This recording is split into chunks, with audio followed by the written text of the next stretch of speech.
Do you realise that's the roots of Christianity, Christian culture, Hebrew story, Persian influence, Scythian. We romanticise them. They were the great horsemen, possibly the first.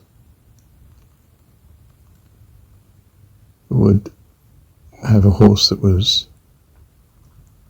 well, one, good enough for battle, and two, that they could ride for real. I mean, so much so that they introduced breeches instead of tunic. You know, Romans wore tunics. Scythians before them didn't all the way through. They wore breeches. And the Father Christmas hat, you know, sort of Smurf hat. The colours, red, green, white. Well, that's when they became, if you like, merged with the Norsemen, or were the Norsemen. It's hard to say in a sense. Scythians moved all over. They moved east towards China, they moved west towards Northern Europe, and then Southern Europe towards Rome, of course. They're a nightmare. I mean, even the Persians couldn't control them. I mean, technically you would think of the Scythians as being Persian. One of the groups, you know, the Medes, the Persians, the Parsees, is it, and the Scythians. The Scythians were untamable. I mean, they didn't have a centralised nation that you could control. It was, well, they were wanderers, they were nomads. And they were mobile.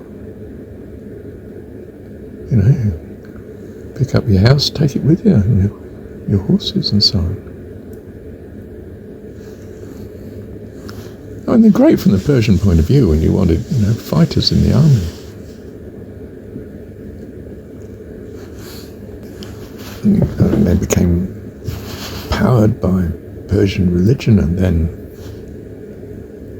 well, in effect, later, Islamic religion. I mean, they took to it like a duck to water. This God of war. This is what we want.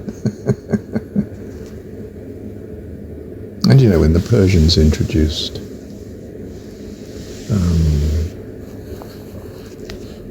what we call Hebrewism, and then Tripoli reinforced it with the deportation, the captivity in Babylon. It's a Scythian view. It's a nightmare of the warrior.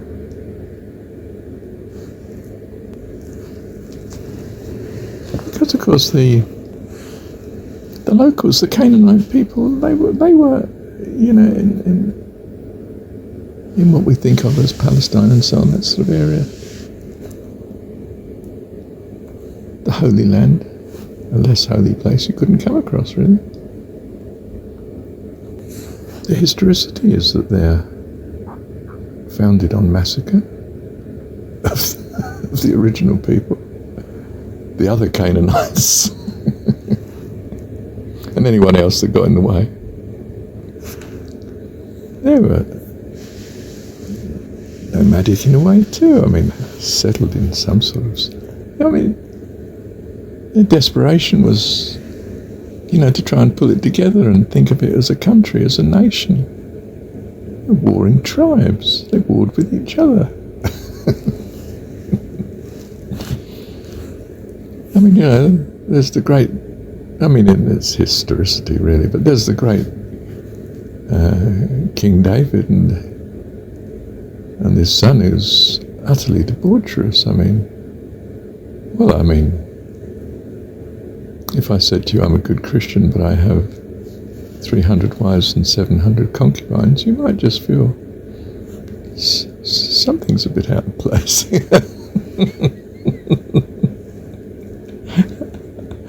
I was surprised they'd let me in a church, having had 3 wives, but still.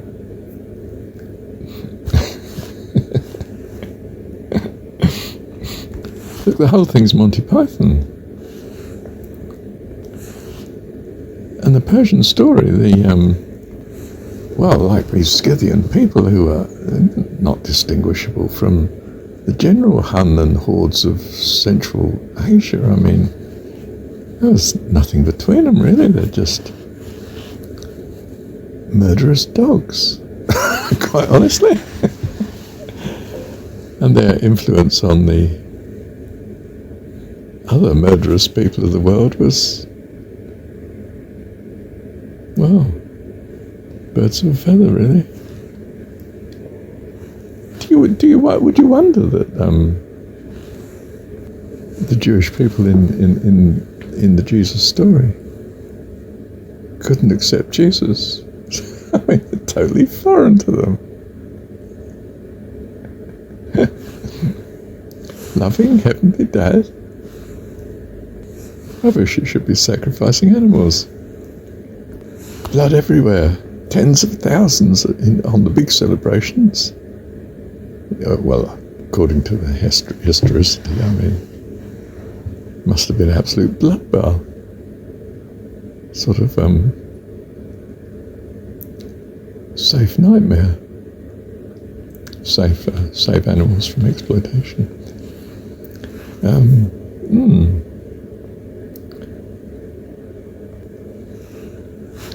Look, Persian and Scythian is almost the same view on the world, reality, life, and spirituality. Demonology, really, from a Christian point of view. Mind you, Christians have been pretty demonic down the ages, and not all of them. There have been some wonderful saints, of course.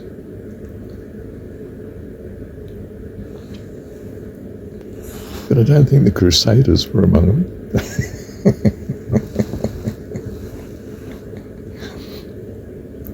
In fact, I would think the Crusades against the Muslim, the infant, is it? No, which way around? Whatever they called the Muslim.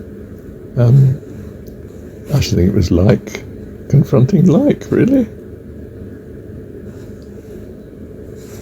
No. Jesus' story is Greek. It's the Egyptian mythos, or whatever you call it. When they say the Messiah is going to come out of Egypt, they mean it.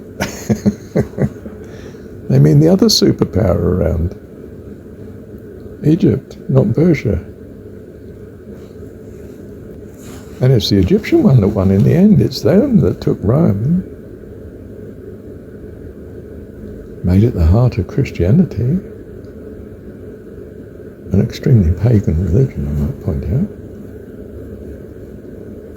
And then, of course, it was visited by, lo and behold, Scythian people again. The Huns and goodness knows what else. And whoever it was who besieged Rome. And the emperor in the east didn't risk doing anything about it. He was having enough trouble fighting the Persians on his own front without fighting the Scythians that had skirted round the top of Europe and down into the Mediterranean. And there's no point in really taking Rome from the barbarian point of view, because, well, it's too much like home, and we're only here to rape and pillage anyway. I mean, we don't really want to run and rule. We just want to pillage and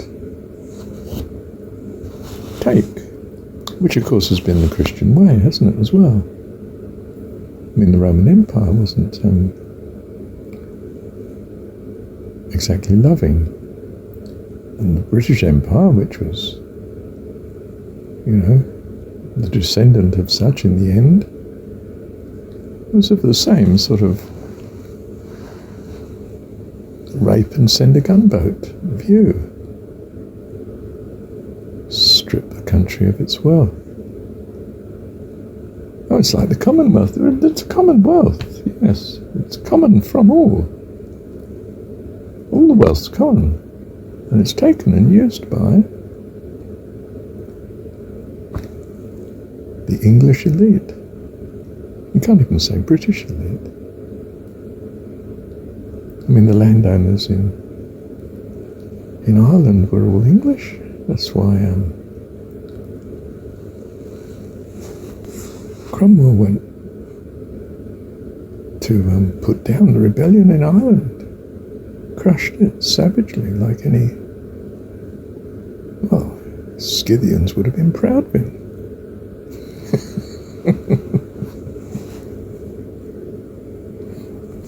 I mean, Cromwell was so bad that in the end the English preferred to go back to having a king again.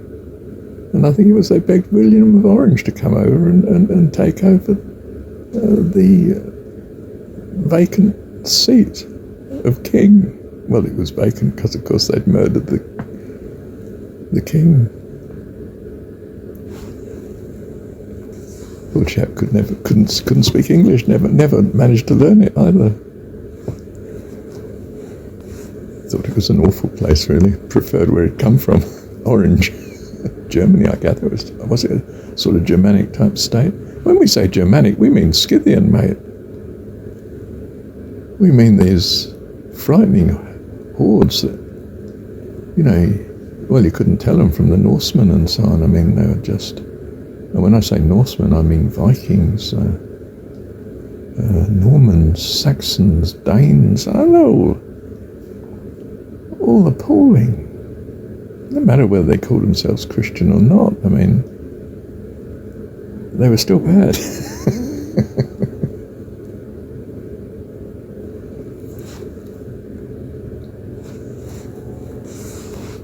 When it comes to spiritual things, historicity is very enlightening. The secular view of history says that it's all, well, a nightmare of power and dominance. That's not the essence of the Jesus message, Not remotely. It's like communism. There has never been a good example of communism. Do you know what communism means? It doesn't just mean socialism, which is that a worker shouldn't be swindled out of the product of his work. He should get a fair wage, not have it milked off by some capitalist, profit-seeking entrepreneur. But that's not communism.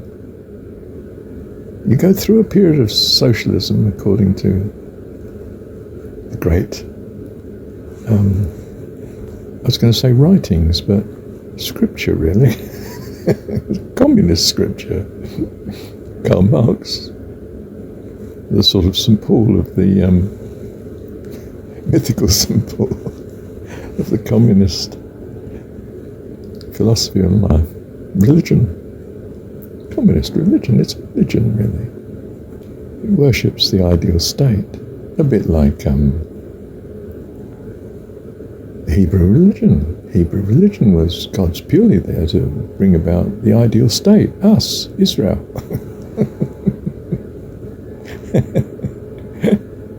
Bit sort of egocentric, isn't it? Do you really think Russia or China are examples of communism? When you look at the way power is centralized in an elite that,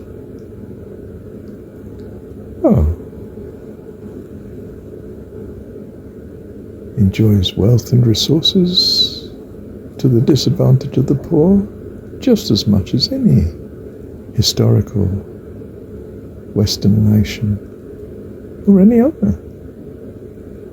It makes no difference. Do I hold this in contempt? No. God has it that this is a world of good and evil, that you may long for heaven, long for God, that you know in your heart that if it were a good God that loved you and loved mankind, you would love him and worship him. You want God to exist because you live here in this world of good and bad, as you see it. Wow, what an achievement.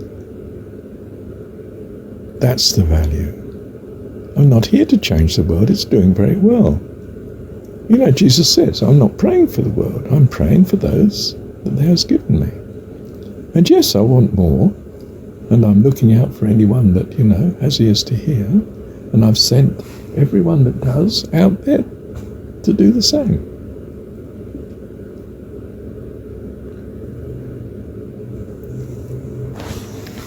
But neither the teaching of Jesus nor the teaching of Karl Marx is going to bring in a perfect world here on earth.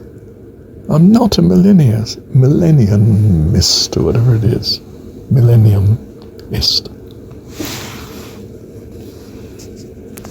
This school is run very well. And the prince of this world, who's in charge, or thinks he is, nobody's in charge. Everyone that starts to rule starts to realize this. It's a nightmare being in charge. Everyone hates you. Even your own family want to kill you. And given your methods of ruling, I'm not surprised. This world is not for the changing, except the changing of the individual. That they come to long for God, and not the God of this world. You have to be Gnostic, you see. You're not fooled by scriptural gods. You say, that's not my God. I'm not worshipping that. I'd rather be secular, dead, than worship that. So they choose to be secular, and they are dead. They've thrown out the baby with the bathwater. All right, 17 minutes. I should stop. Thank you, Heavenly Dad.